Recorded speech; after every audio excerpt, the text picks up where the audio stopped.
Alhamdulillah, salatu wassalamu ala rasulillah wa ala alihi wa sahbihi wa ala. Allahumma salli ala sayyidina Muhammad wa ala ali sayyidina Muhammad kama sallaita ala sayyidina Ibrahim wa ala ali sayyidina Ibrahim innaka Hamidum Majid.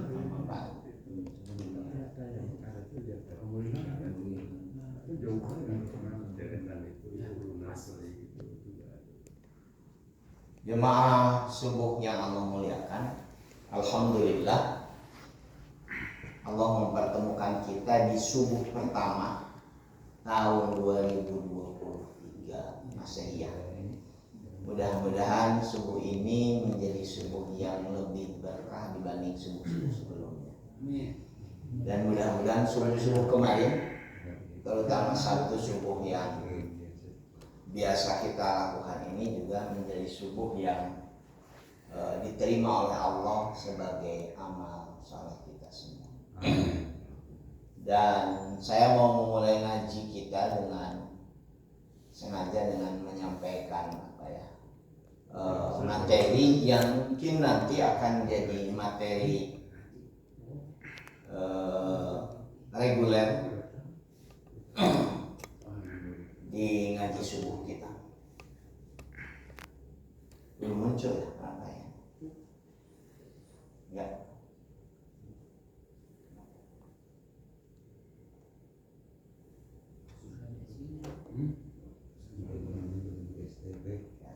Ini biasanya penyakitnya kalau kemarin karena sudah ya muncul. Ininya berapa kali kan? Bentar. Ini ada di sana.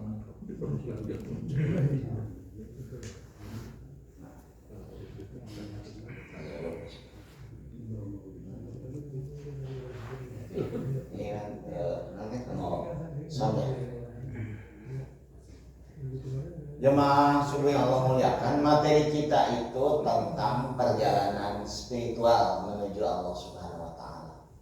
Jadi setiap kita, siapapun kita, sedang menempuh perjalanan yang perjalanan itu perjalanan pasti, yaitu menuju Allah Subhanahu wa Ta'ala.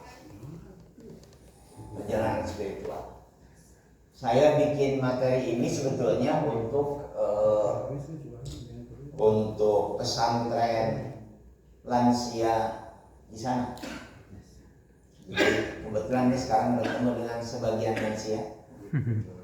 Jadi saya pikir materi ini ya cukuplah sebagai materi ini dibikin sebetulnya untuk kurang lebih sekitar 1 tahun di tahun 2023 ini. Jadi kalau ternyata jangan cukup, ya insya Allah kita lanjutkan di jalan ini. Ini pengantarnya sebetulnya dari tafsir Quran surat Luqman ayat 33-34. Ini ayat terakhir surat Luqman. Kita lihat ayat yang akan kita kaji dalam materi perjalanan spiritual. A'udzubillahi minasyaitonirrajim. Bismillahirrahmanirrahim. Ya ayyuhan nas ittaqu rabbakum wahsyaw yawman la yajzi walidun an waladihi wala mauludun huwa jazin an walidihi syai'an inna wa'dallahi haqq fala taghurrannakumul hayatud dunya wala yaghurrannakum billahil ghurur. Ayat 31 ayat 33. Innallaha 'indahu 'ilmus sa'ah wa yunazzilul ghaitha wa ya'lamu ma fil arham wa ma tadri nafsun madza taksibu ghadan wa ma tadri nafsun bi ayyi ardin tamut. Innallaha 'alimun khabir. Shadaqallahul 'azim. Mari kita lihat makna dari ayat yang barusan kita baca. Wahai manusia, ayat 33 ini menyerukan semua manusia. tidak cuma kepada orang-orang beriman. Wahai segenap manusia, bertakwalah kalian kepada Tuhan kalian, dan takutlah akan datangnya satu hari yang pada hari itu seorang ayah tidak dapat membantu anaknya, dan seorang anak sama sekali tidak bisa menolong ayahnya sedikit pun.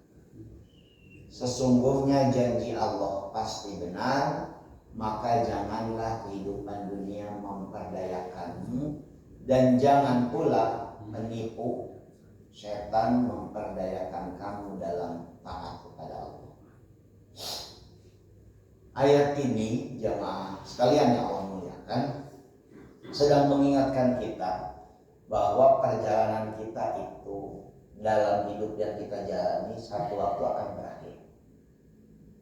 Akhir dari perjalanan kita itu adalah sampai kepada hari di mana hari itu adalah hari yang bisa demikian menakutkan. Apa demikian menakutkannya? Tidak ada seorang pun yang bisa menolong orang lain, walaupun mereka punya hubungan sangat dekat seperti hubungan keluarga. Kalau contoh mudah ya, kalau di dalam kehidupan kita sekarang, katakanlah kita terjatuh dari masjid pulang ke rumah jatuh, insya Allah banyak orang yang bantu kita, diantarkan kita ke rumah keluarga manusia.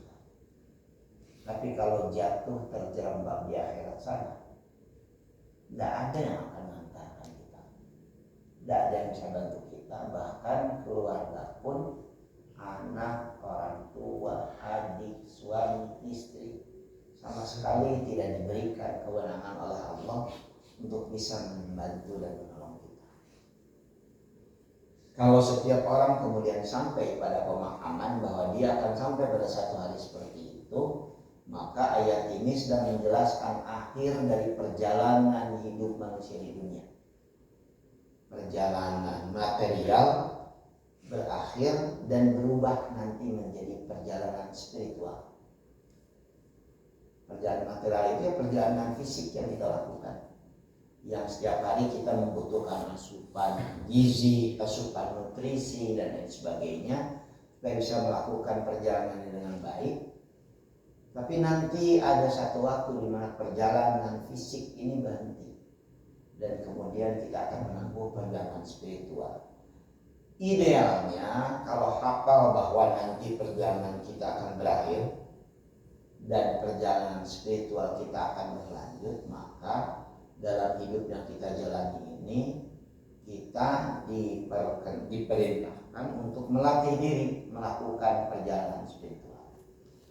Saking menakutkannya nanti hari yang disebutkan tidak bisa satu sama lain saling menolong, Nabi SAW menyatakan kepada putrinya, putri bungsunya yang sangat beliau cintai, yaitu Fatimah Az-Zahra radhiyallahu anha, ya Fatimah binta Muhammadin salini ma syi'ti min mali la uni anki minallahi syai'a. Wahai Fatimah, putri Muhammad, mintalah apapun yang kau inginkan dari hartaku, karena sesungguhnya aku tidak bisa membantumu sedikit pun di hadapan Allah. Bapak-bapak bisa bayangkan Nabi yang sempurna, manusia pilihan yang sangat dicintai Allah, sampai berwasiat begini kepada putrinya, kamu boleh minta apapun, mobil, biskit, minta mobil. Kalau kita sekarang mungkin gitu, rumah nggak diminta pun pasti akan menjadi warisan kamu. Sekarang mumpung di dunia, kalau mau urusan dunia sok minta, tapi nanti di akhirat sedikit pun aku nggak bisa bantu kamu. Sehingga kalau Nabi SAW saja tidak bisa menolong anaknya, bagaimana lagi dengan kita? Kalaulah kita kemudian sudah berikhtiar dengan serius mengajari anak kita menjadi anak-anak yang baik, menjadi anak-anak yang saleh, Itu yang merupakan usaha kita. Mudah-mudahan kita mendapatkan pahala dari usaha tersebut. Tapi yang harus sampai pada keyakinan tidak ada seorang pun yang bisa menolong orang lain.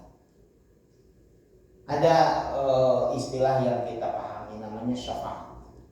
Syafaat itu pertolongan, anak bisa bantu orang tuanya, orang tua bisa bantu anaknya, suami bisa bantu istrinya, demikian juga sebaliknya. Tapi syafaat itu hanya bisa diberikan kalau Allah mengizinkan. Kalau nggak diizinkan Allah nggak bisa. Di luar syafaat itu nanti ada syafaat yang Allah berikan kewenangannya hanya pada satu orang dari seluruh makhluk Allah, manusia di seluruh dunia, dari 124.000 nabi dan rasul itu 313 rasul, hanya satu orang yang diberikan kewenangan memberikan syafaat, namanya syafaatul uzma, syafaat yang besar. Apa syafaatul uzma itu? Syafaat yang Allah berikan kepada Muhammad SAW untuk membantu seseorang yang dicintai Muhammad SAW yang tadinya harus terjerembab dalam lembah neraka, dia kemudian bisa masuk surga. Itu pun kalau bapak-bapak membaca hadisnya, Nabi tidak bisa serta-merta memintanya. Beliau sujud lama sekali pada Allah Subhanahu wa taala. Ketika hambanya datang memohon pertolongannya, ketika umatnya datang memohon syafaatnya, beliau sujud pada Allah dan Allah kemudian mengizinkan. Yang harus jadi rujukan kita ya ayat ini. Nanti ada satu hari nggak bisa bantu siapapun kita. Kemudian lewat informasi itu saya lanjutkan. Allah Subhanahu wa taala juga menyebutkan dalam ayat yang lain. Fa idza ja'atis shakhah yauma yafirrul mar'u min akhihi wa ummihi wa abihi wa sahibatihi wa bani likulli imri'in minhum yauma idzin sya'nu yughni. Bila nanti datang suara yang sangat memekakkan telinga, trompet yang ditiup oleh malaikat Israfil, mati semua manusia di tiupan pertama, ditiup lagi di tiupan kedua, bangkit semua manusia. Pada hari itu manusia lari dari saudaranya. Yauma yafirrul mar'u min akhi wa ummihi wa abihi, lari meninggalkan ibu dan bapaknya. Wa sahibatihi wa bani, lari meninggalkan istri dan anak-anaknya. Likulli imri'in, setiap orang pada hari itu sya'nu yughni, disibukkan dengan urusannya masing-masing. Mereka sangat sibuk karena hari itu hari yang tadi disebutkan dalam ujung surat Luqman. Tidak bisa seorang pun membantu orang lain. Kalau diingat hari ini, seharusnya kita mempersiapkannya mumpung masih di dunia dalam keadaan luas. Ini menunjukkan bahwa seseorang di akhirat tidak bisa menyelamatkan orang lain. Walaupun hubungannya sangat dekat seperti keluarga, orang tua dan anak, suami dan istri, kecuali karena aktivitas kebaikan, amal saleh mereka masing-masing. Jemaah subuh yang Allah muliakan, saya lanjutkan dengan ayat selanjutnya. Dan sesungguhnya Allah hanya di sisinya pengetahuan tentang hari kiamat, pengetahuan tentang hujan, karena dialah yang menurunkan hujan, pengetahuan tentang apa yang ada dalam rahim. Ayatnya kan ma fil arham, bukan man fil arham, bukan siapa yang dalam rahim. Ayatnya menyebutkan ma fil arham, karena dengan mudah orang sekarang menyebutkan sudah ada alatnya, sudah ada pengetahuannya tentang siapa dalam rahim. Ayatnya menggunakan ma fil arham. Tidak cuma siapa dalam rahim, tapi apapun yang ada dalam rahim hanya Allah Subhanahu wa taala. Dan tidak seorang pun yang bisa mengetahui apa yang akan terjadi besok. Wa ma tadri nafsum madza taksibu ghadan. Dan tidak ada seorang pun yang tahu di bumi mana dia akan mati. Tidak ada yang tahu. Ada orang yang sepanjang hidupnya dari mulai lahir sampai kemudian menikah, punya anak, punya cucu, dia tinggal di satu kecamatan di Tasikmalaya, tidak kemana-mana, di kecamatan itu saja, sampai kemudian diputuskan bahwa dia menunaikan ibadah haji. Dinaikkan ibadah haji, dilepas oleh keluarganya dan lain sebagainya. Dan ternyata ibadah haji itu menjadi ibadah yang sekaligus juga sebagai sarana beliau berpulang ke hariban Allah Subhanahu wa taala. Jadi meninggalnya di tanah suci di Makkah. Tidak pernah kemana-mana, tidak pernah naik pesawat, tidak pernah naik bis dan lain sebagainya.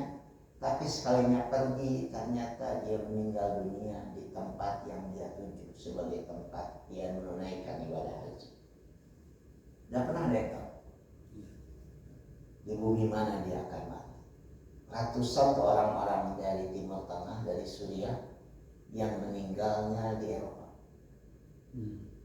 Ketika mereka mencoba mengungsi, bahkan puluhan orang-orang Rohingya dari Myanmar meninggal dunia di provinsi Aceh setelah terombang-ambing dalam perahu yang tidak bagus dan sebagainya. Mereka mendarat kemudian di Aceh, puluhan itu meninggal di Aceh.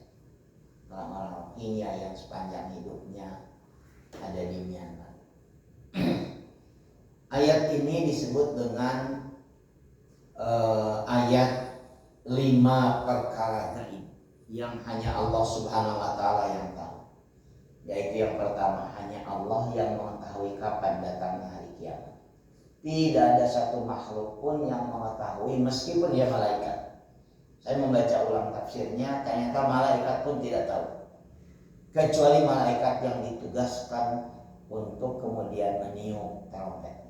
Dia tidak tahu kapan kiamat akan terjadi. Hanya di sisi Allah Subhanahu wa taala. Dan ayat lain dalam Al-Quran menyebutkan begitu.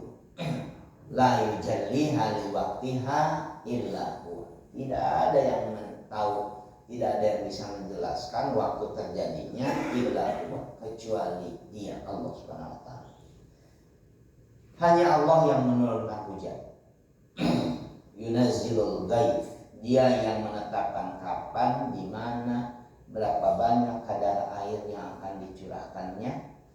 Dan ketetapan ini tidak seorang pun yang dapat mengetahuinya. Para ahli di BMKG hanya bisa memperkirakan akan turun hujan. Setelah hujan turun, baru mereka bisa menghitung berapa banyak misalkan curah hujan yang turun.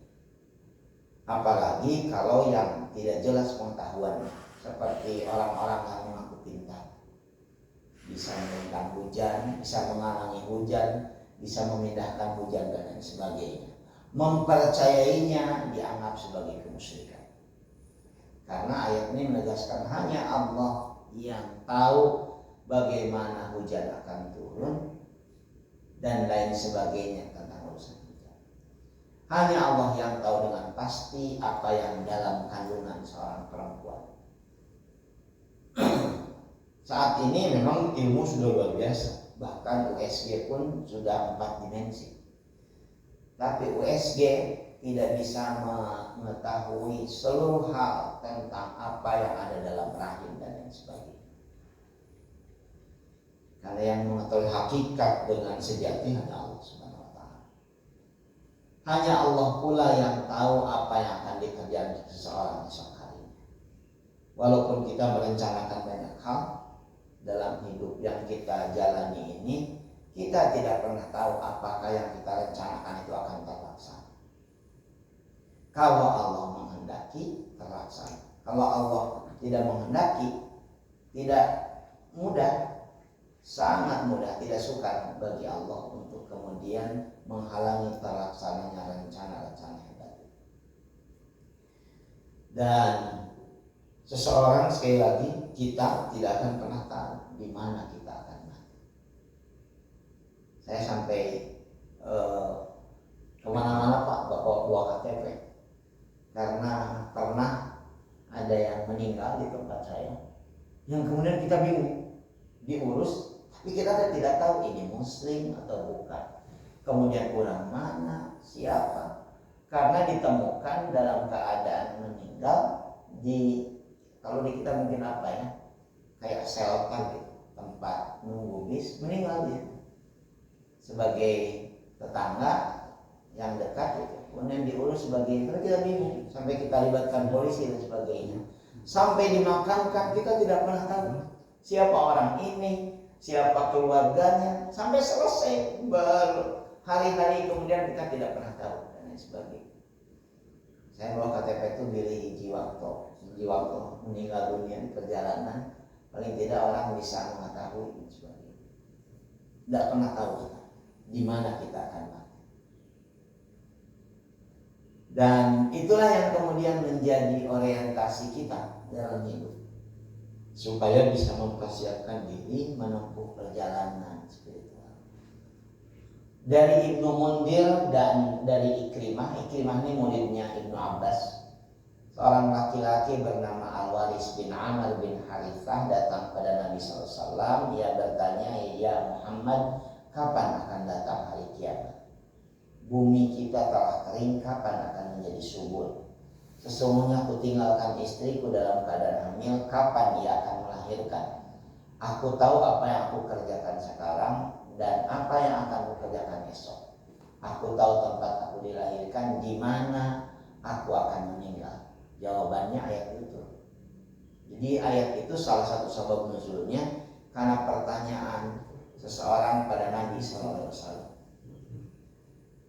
Tak ada seorang pun dari manusia, termasuk kita, yang tahu apa akan terjadi besok dan kapan serta di mana manusia akan mati. Yang pasti kita ketahui adalah kepastian bahwa kita akan mati.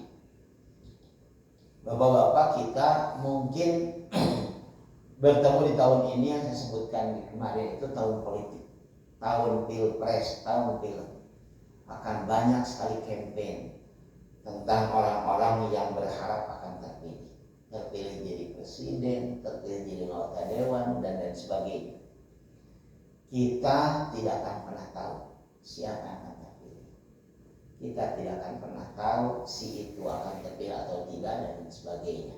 Tapi semua kita yang pasti tahu itu bahwa kita akan mati. Antrian mati jelas. Semua kita akan mati. Kapannya kita tidak tahu. Karena kita tahu akan mati, akan menempuh perjalanan, maka Nabi pernah menyebutkan, saya yakin pernah didengar oleh bapak-bapak semua, salah satu indikator kecerdasan kalau seseorang itu menyiapkan kematian. Kenapa? Karena kematian pasti. Dia menyiapkan ucapan pasti. Bisa pilih Pak Ustadz jadi anggota DPR, jadi nanti siap-siap pidato. Senang untuk pilih, siap mati. Karena yakin kematian itu pasti. Urutannya tidak tahu. Di sini satu demi satu kan jamaah Al-Kautsar, saya menyaksikan satu demi satu berpulang hari Banilan. Boleh jadi wasilahnya karena terkena COVID, boleh jadi wasilahnya karena penyakit jantung dan sebagainya, satu demi satu. Dan kita semua sedang menunggu giliran, tidak tahu. Yang jelas pasti. Karena pasti seperti itu, maka kita perlu berlatih dengan intensitas yang semakin tinggi. Karena pasti dari hari ke hari, dari minggu ke minggu, dari bulan ke bulan, dari tahun ke tahun. Supaya apa? Supaya makin siap untuk menempuh perjalanan menuju Tuhan yang bernama kematian. Kalau ditanya di diri kita masing-masing, siap tidak mati? Tak siap semua. Aduh, Pak Ustadz budak can kawin, alasan. Mun budak geus kawin, can boga incu. Lamun budak boga incu, hoyong umroh bareng. Mun umroh bareng mah, teu can siap, teu can aya bekal. Kapanpun kita tidak pernah punya kesiapan. Karena itu mesti dilatih. Karena siap tidak siap kematian akan datang menjemput kita. Kematian itu tidak dipanggil. Boleh jadi ketika dipanggil dia tidak datang. Tapi kematian akan datang menyebut kita. Innal mauta yafiruna minhu fa innahu mulaqikum. Surat Jumu'ah itu. Sesungguhnya kematian yang kamu menghindar, lari menjauhinya. Mulaqikum, dia yang akan mendatangi kalian. Karena itu kita harus melatih. Nih yang harus dilatih. Wios adalah latihan bagaimana pidato kalau terpilih jadi bupati, jadi anggota DPR dan lain sebagainya. Latih kita punya kesiapan menghadapi kematian yang merupakan perjalanan kita menuju Tuhan. Tidak boleh lagi terganggu kesiapan kita dengan godaan dunia, godaan setan. Tidak boleh lagi perhatian kita terpalingkan dari kesiapan ini sehingga kita lupa dan menyesal. Jadi ajakan saya nih di ngaji kita sekarang, mari kita melatih kesiapan. Nah, berkenan dilatih. Karena kalau tidak dilatih, kematian bisa demikian menakutkan. Sangat menakutkan. Bisa demikian menderita, bisa demikian menyesal. Dan inilah ngaji kita. Mungkin tiap Sabtu ke depan saya akan menyampaikan materi-materi tentang bagaimana latihan kita untuk menempuh perjalanan panjang. Dalam istilah tasawuf disebutnya dengan riyadhah batiniyah, spiritual exercises. Riyadhah batiniyah. Kalau bapak-bapak terampil bawa mobil itu karena sering dilatih keterampilannya. Kalau para dokter seperti sebagian bapak-bapak dengan mudah bisa menentukan, oh ya sakit ini dengan obat ini, itu karena terlatih. Tapi kematian kan tidak ada yang berpengalaman. Iya. Karena itu kita harus belajar, berlatih menghadapinya. Bukan berlatih kumanya maut, tapi berlatih bagaimana menghadapinya. Dengan latihan-latihan yang dianjurkan dalam Al-Quran, dalam hadis Nabi, yang kemudian dimuat dalam literatur para ulama, terutama dalam pendekatan tasawuf. Yang pertama, dari sekarang jamaah subuh yang Allah muliakan, alihkan sedikit demi sedikit kenikmatan materi pada spiritual. Kalau orang belum bisa mengalihkan kenikmatan materi pada spiritual, susah. Latihan untuk punya kesiapan kematian, selalu saja ketakutan demi ketakutan. Latih. Kalau biasanya harus makan enak, latih meninggalkan makanan enak. Tambahkan waktu baca Quran. Kemudian panjangkan bacaan salat. Gimana panjangkan bacaan salat itu? Ya suratnya kalau tadinya pendek-pendek tambahi jadi panjang. Perbanyak salat sunnah, persering silaturahim.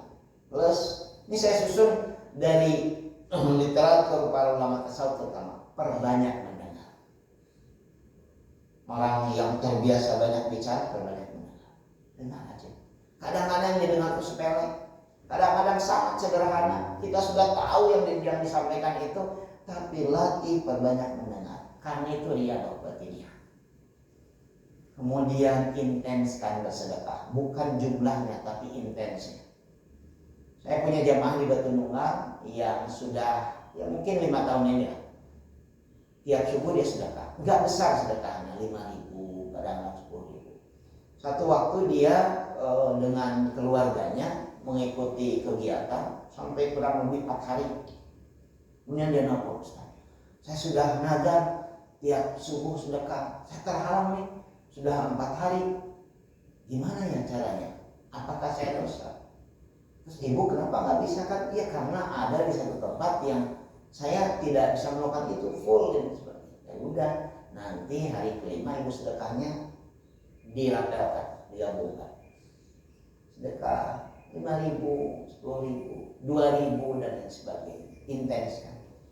Kemudian luangkan waktu mendoakan orang lain. Mendoakan orang lain. Karena kalau kita mendoakan orang lain dengan sengaja, itu pasti ketulusan. Kita doakan orang lain, itu pasti ketulusan dan itu pasti dikabulkan. Dan yang juga sangat penting kalau kita mau mendoakan orang lain, malaikat menyebutkan ketika kita mendoakan orang lain, malaikat menyebutkannya wa kadzalika anta, demikian juga bagimu. Jadi doa-doa baik kita bagi orang lain menjadi doa baik juga bagi kita yang dilantunkan para malaikat. Karena itu jangan pernah doa yang jelek-jelek untuk siapapun. Karena wa kadzalika anta, kata para malaikat, demikian juga engkau. Kalau kita doa buruk juga doa malaikat bagi kita. Yang kedua, jamaah sekalian, lebih serius melakukan pertobatan. Jadi perjalanan spiritual menuju Allah itu dalam penjelasan para ulama, terutama ulama tasawuf, itu macam-macam, ada yang 10, ada yang 8, ada yang 7. Tapi dari semua penjelasan para ulama itu semuanya sepakat, walaupun macam-macam, ada 7 makom, ada 7 terminal yang ditempuh. Dan terminal pertama untuk melakukan perjalanan spiritual, latihan perjalanan spiritual itu namanya adalah taubat. Terminal pertamanya taubat. Karena itu saya mengajak latihannya lebih serius lakukan pertobatan. Perbanyak membaca Sayyidul Istighfar. Pahami maknanya. Jangan bicarakan masa lalu yang buruk dan penuh dosa dengan kebanggaan. Pak Ustadz, abdi teh baheula jeger. Sadaya di sieun Pak abdi. Luar biasa. Kabeh cium tangan ka abdi, setor kabeh oge ka abdi. Ayeuna Pak, tobat abdi anu nyeri awak. Geus kolot, geus leuleus. Ngapain? Apa kerennya? Coba cerita tentang baheula jadi jeger. Saya pernah ke satu rumah. Setelah 2 tahun kurang lebih dengan beliau ketemu, ayolah Ustaz silaturahmi biar berkah. Ustaz urang ngobrol. Sampailah ke rumah. Di ruang tamu abdi kieu Pak. Lihat ruang tamu. Ruang tamunya dihias dengan mungkin hampir 100 botol minuman dengan berbagai jenis dan merek. Sebagian masih ada airnya. Saya sampai, ini naonan. Biasanya di ruang tamu itu ada kaligrafi, ada foto keluar, minum botol. Saya pernah baca ada Martini, ada Johnny Walker, ada di sini. Kemudian dengan bangga beliau, ini semua pernah saya minum Pak Ustaz. Astagfirullah. Masih ada air di sebagian. Tapi alhamdulillah saya tobat, alhamdulillah. Kenapa Pak tobat? Jantung Pak Ustaz. Ganti tobat nanya. Enggak serius itu tobat begitu. Nah, hebatnya dia ngomong.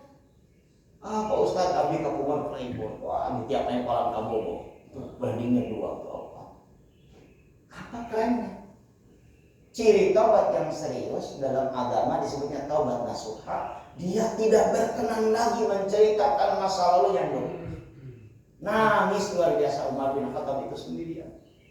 Nangis sehingga para sahabat kaget. Setelah nangis dia senyum sendiri. Senyum sendiri. Dia orangnya kenapa? Dosa saya terlalu besar. Anakku yang aku cintai, ku ajak meninggalkan rumah untuk aku kuburkan anak perempuannya. Salah satu bentuk tentang pertobatan serius dalam literatur yang saya baca adalah sering melantunkan Sayyidul Istighfar. Izinkan ya, saya ajak lagi baca. Saran ya Bapak-bapak. Allahumma anta rabbi la ilaha illa anta khalaqtani wa ana abduka wa ana ala ahdika wa wa'dika mastata'tu a'udzubika min syarri ma sana'tu abu'u laka bini'matika alayya wa abu'u bidhambi faghfirli fa innahu la yaghfiru dzunuba illa anta.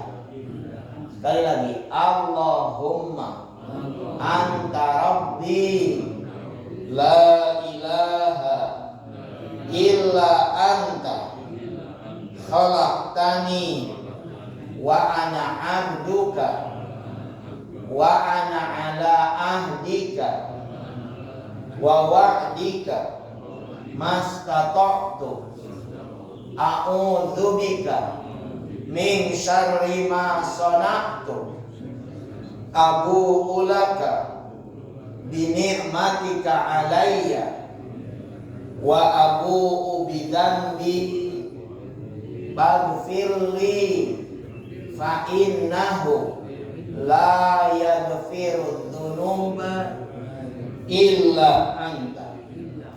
Saya sampaikan maknanya. Allahumma ya Allah, Allahumma anta rabbi, engkaulah Tuhanku satu-satunya. La ilaha illa anta, tidak ada Tuhan yang berhak diibadahi kecuali engkau. Khalaqtani, engkaulah yang menciptakan aku. Wa ana abduka, dan aku adalah hambamu. Wa ana ala ahdika, dan aku terikat perjanjian denganmu. Wa wa'dika, janjiku kepadamu, tidak akan pernah mempertuhankan yang lain selain dirimu. Mastata'tu, sekuat kemampuanku. A'udzubika, aku memohon perlindungan kepadamu. Min syarri ma sana'tu, dari keburukan perbuatanku. Abu ulaka, aku mengakui betapa banyak binikmatika alayya, curahan limpahan nikmatmu kepadaku. Wa abu bidzanbi, dan aku akui betapa banyak dosa yang kulakukan kepadamu. Faghfirli, karena itu ampuni seluruh dosaku. Innahu la yaghfiru dzunuba illa anta, karena tidak ada yang bisa mengampuni dosaku kecuali engkau. Kalau Bapak pahami makna ini, nangis kita. Allah memberikan limpahan nikmat luar biasa. Puluhan tahun kita hidup dari hari ke hari, tapi hampir setiap waktu kita balas nikmat Allah itu dengan dosa, dosa dan dosa. Faghfirli, ampuni dosaku ya Allah. Fa innahu la yaghfiru dzunuba illa anta, karena tidak ada yang bisa mengampuni dosa kita selain Allah. Serius lakukan ini, jangan main-main. Tidak pernah tahu kita kapan kematian akan menjemput kita. Nabi SAW, riwayatnya Bukhari dan Muslim, menyebutkan siapapun membaca Sayyidul Istighfar, kalau pagi ini dia baca, kemudian nanti sore dia meninggal dunia, Allah masukkan dia ke surga. Kalau nanti sore kita baca dan malamnya meninggal dunia, Allah masukkan ke surga. Serius, Sayyidul Istighfar ini indikator keseriusan. Pahami maknanya seperti yang saya sampaikan tadi. Maka kita harus ikhtiar luangkan waktu, paling tidak 3 hari setiap pagi, paling tidak sekali pagi-pagi, sekali sore hari, sekali menjelang tidur. Sampai ada orang tidak punya waktu untuk istighfar sehari semalam, saking sibuknya. Begitu assalamualaikum, langsung buka WA, langsung chatting, langsung update status, tersempat istighfar aja. Luangkan waktu melakukan ini. Dan yang ketiga, isi waktu dengan banyak bersyukur pada Allah SWT. Ini riyadhul qadimiyah kita. Di antara indikator bersyukur adalah jangan sering mengeluhkan kesulitan hidup. Semua orang mengalami kesulitan hidup, jangan banyak mengeluh pada orang lain. Sampai perbanyak aktivitas kebaikan, sekecil apapun sesuai kemampuan. Pungut sampah yang ada di rapikan tanaman, sapa orang dan lain sebagainya. Kalau waktu luang salat sunnah, pakai doa dan lain sebagainya. Inilah yang insya Allah akan jadi materi kita. Mudah-mudahan sepanjang 2023, yaitu melatih kesiapan untuk menempuh perjalanan panjang menuju spiritual exercises. Mudah-mudahan manfaat yang saya sampaikan. Waktu kita berapa menit lagi? Kalau ada yang menyampaikan pertanyaan, kalau boleh menyampaikan masukan, ada 2, 3, 4, 5 menit dan sebagainya. Ini boleh dikritisi juga ya. Tapi saya menyiapkan materi ini sekali lagi untuk ini modul sebetulnya untuk pesantren lansia sebagai. Saya pikir cocok di bapak. Kalau tidak ada berarti ada mengapa silakan. Ya, beliau berdoa. Ya, ini doa tadi maka bisa disimpulkan merupakan doa terhadap Memurasi dari dosa-dosa itu. Sayyidul istighfar ya? Ya. Sayyidul istighfar. Saya pikir ya, saya langsung jawab. Coba pahami makna yang saya sampaikan tadi. Ini kan pengakuan, kesadaran betapa buruknya perilaku kita dalam membalas nikmat yang Allah anugerahkan. Bayangkan oleh Anda berbuat baik pada seseorang membalasnya dengan keburukan. Kita mungkin sakit hati. Padahal kita tahu Allah itu latifun, maha sensitif. Kalau merasa itu Allah tuh sangat-sangat sensitif. Ketika Allah berikan nikmat, kita kemudian melakukan maksiat. Karena itu sayyidul istighfar itu pengakuan betapa buruknya perilaku kita. Karena kita berharap Allah ampuni dosa-dosa kita. Itu ya jawabannya, sekaligus akhir dari ngaji kita. Mudah-mudahan manfaat. Mohon maaf kalau banyak hal tidak berkenan. Pak dulu, Pak. Oh, Pak Iman sudah? Saya pikir tadi ini saja. Itu dulu maksudnya. Oh iya, maaf Pak Iman. Tentang hari kiamat yang suka disebut di Quran. Saya yang berkesan adalah ketika disebutkan demikian menakutkan,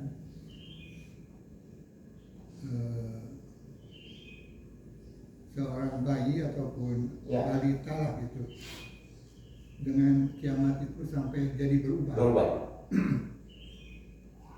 Dan ibu-ibu yang hamil melahirkan. Nah, kemudian apa namanya? Sebetulnya berapa hari atau berapa minggu atau berapa bulan atau tahun lamanya kiamat. Langsung ya saya jawab ya. Boleh. Tadi penjelasan Al-Quran surat Al-A'raf, la yujalliha liwaktiha illa huwa. Tidak ada yang bisa menjelaskan berapa lama, kapan, bagaimana detailnya illa huwa, kecuali Allah.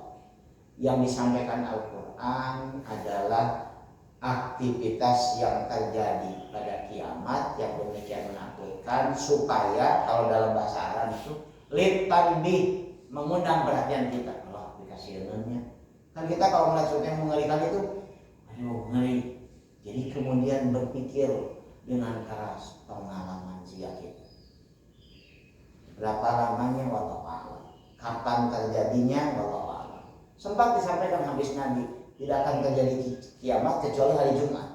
Bukan Jumat enjing, bukan Jumat depan datang. Tapi bagaimana terjadinya, berapa lamanya dan sebagainya, la yujalliha liwaqtiha illa huwa, hanya Allah Subhanahu wa taala. Karena kalau tahu detail, tahu mungkin tidak terlalu menakutkan, punya kesiapan sebagainya. Biar menakutkan, biar jadi misteri, biar kemudian tetap kita harap-harap cemas. Mudah-mudahan salam demikian. Itu ya. Sekali lagi mudah-mudahan manfaat. Nanti kita sambung dalam satu-satu selanjutnya. Subhanakallahumma bihamdika asyhadu an la ilaha illa anta astaghfiruka wa atubu ilaik. Assalamualaikum warahmatullahi wabarakatuh.